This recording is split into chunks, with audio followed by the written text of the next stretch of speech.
नमस्कार बंधुरा आमिष पेले निरामिष परिवारे आपनादेर सबाइके स्वागत जानिए आबारो एक नतून रेसिपि निये चले एसेछि काँचा टमेटो दिए बड़िर झाल।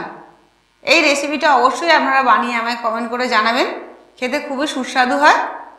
এই রেসিপিটা থাকলে দেখবেন গরম ভাত অর্ধেক এই দিয়েই খাওয়া হয়ে যাচ্ছে। আর খুবই সহজ পদ্ধতিতে কম উপকরণে এই রেসিপিটা হয়ে যায়। এর জন্য আমি কাঁচা টমেটো নিয়ে নিয়েছি 3টে, এইভাবে ছোট ছোট টুকরো করে ধুয়ে কেটে নিয়েছি। এই সময় বাজারে কাঁচা টমেটো অ্যাভেলেবেল, এই রেসিপিটা অবশ্যই বানাবেন। পোস্ত বাটা নিয়েছি 2 চামচ, হলুদ নিয়েছি, সরষে নিয়েছি, সরষের সঙ্গে কাঁচা লঙ্কা দিয়ে নুন দিয়ে বেটে নিয়েছি, নুন নিয়েছি, 2টো কাঁচা লঙ্কা নিয়েছি, কালো জিরে, শুকনো লঙ্কা নিয়েছি। আর রান্নাটা আমি সরষের তেলে করব। 2 লিটারের 8টা 10টার মতন বড়ি আমি নিয়ে নিয়েছি। প্রথমে শুকনো খোলায় এটা হালকা করে ভেজে নেব। একটু হালকা ভাজা হয়ে আসলে তারপর এতে আমি পরিমাণ মতন সরষের তেল দেব। রান্নাটা আমি সরষের তেলে করব। এবার 4 চামচের মতন আমি সরষের তেল দিয়ে দিলাম। সরষের তেলটা যখন ভালোভাবে গরম হয়ে যাবে এবার বড়িগুলো দিয়ে আরও ভালো করে মিনিট 2 মতন একটু হালকা করে ভেজে নেব। খুব বেশি লাল লাল করে ভাজবো না, তাহলে বড়িগুলো শক্ত হয়ে যায়। এই বড়িগুলো আমার হাতে দেয়া, বড়িগুলো তুলে নিলাম।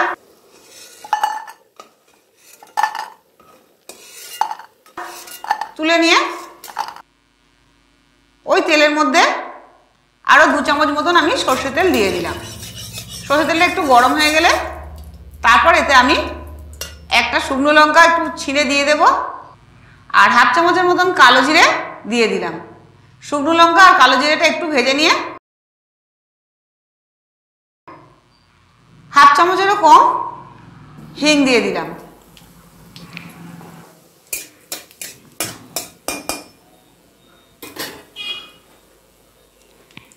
হিংটা দিয়ে একটু ভালো ভাজে, যখন সুগন্ধ বেরোবে, হিং ভাজার গন্ধ বেরোবে, তারপর এর মধ্যে আমি টুকরো করে কেটে রাখা টমেটোটা দিয়ে দিলাম।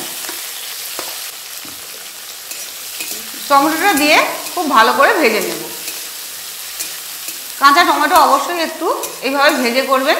টমেটোটা একটু হালকা করে ভেজে নিয়ে তারপর এতে আমি পরিমাণ মতো নুন আর হলুদ ব্যবহার করব। টমেটোটা একটু নাড়াচাড়া করে ভেজে নিয়ে পরিমাণ মতন 8 চামচের মতন হলুদ দিলাম আর পরিমাণ মতন নুনটা দিয়ে দিলাম। দিয়ে একটু ভাজা ভাজা করে নেব।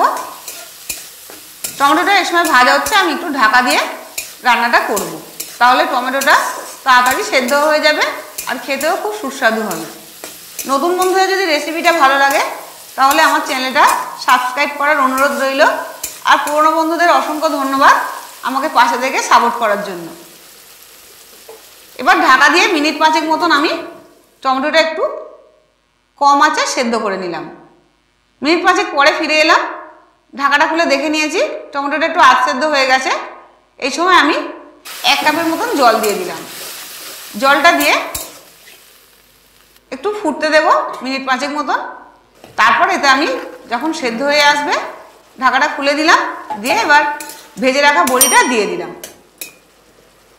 বড়িটা দিয়ে ভালো করে নাড়াচাড়া করে দেব। তারপরে 2 চামচের মতন সর্ষে বাটা দিয়ে দিলাম। সর্ষের সঙ্গে আমি একটা কাঁচা লঙ্কা আর সামান্য পরিমাণ নুন দিয়ে বেটে নিয়েছি। সর্ষেটা দিয়ে যে পোস্তটা বেটে রেখেছিলাম 2 চামচ, সেই পোস্ত বাটাটা দিয়ে দিলাম। পোস্ত বাটাটা দিয়ে তারপর ওতে আমি বাটিটা ধুয়ে অল্প একটু জল দিয়ে দিলাম। জলটা দিয়ে নাড়াচাড়া করে সামান্য পরিমাণ চিনি দিয়ে দিলাম। চিনিটা অবশ্যই দেবেন। আর 2টো কাঁচা লঙ্কা দিয়ে দিলাম। দিয়ে একটু নাড়াচাড়া করে দিলাম।